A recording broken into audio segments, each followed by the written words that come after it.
တဲ့စင်းနဲ့လက်တွေရှိတယ်ရေရှိလိုပဲစပါးကတက်လာတယ်ဒီမြင့်ရေမရှိရင်ငါတို့ဘာနဲ့ရည်တည်မလဲကမ်းနားမှာကလေးတွေကြီးလာတယ်ဒါတွေဟာပုံမြင်မဟုတ်ဘူးငါတို့ဘဝတကယ်ပါ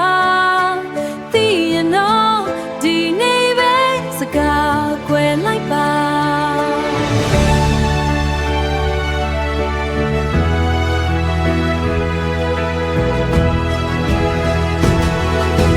အေးရဝတီကိုမဖြတ်ပါနဲ့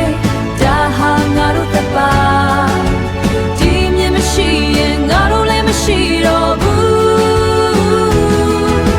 တောင်တွေကိုမဖြတ်ပါနဲ့တတော်တွေကိုထိတ်သိမ်းပါငါတို့လက်ထဲမှာပဲရှိတဲ့မြတ်မအနာဂတ်ပါ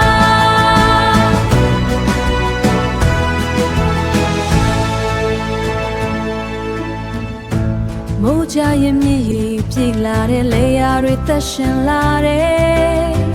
တောင်သူလက်ထဲမှာပဲငါတို့မနှက်စာရှိတယ်ကိုကြိုးတွက်မဖြတ်ပါနဲ့နှောင်မျိုးဆက်ကိုစဉ်းစားပါဒီမြေဒီရေကငါတို့အိမ်မှာဒီမြေဒီရေကငါတို့အိမ်မှာမြတ်တာနဲ့ကြည်လိုက်ရင်ဘာကိုကာကွယ်ရမလဲ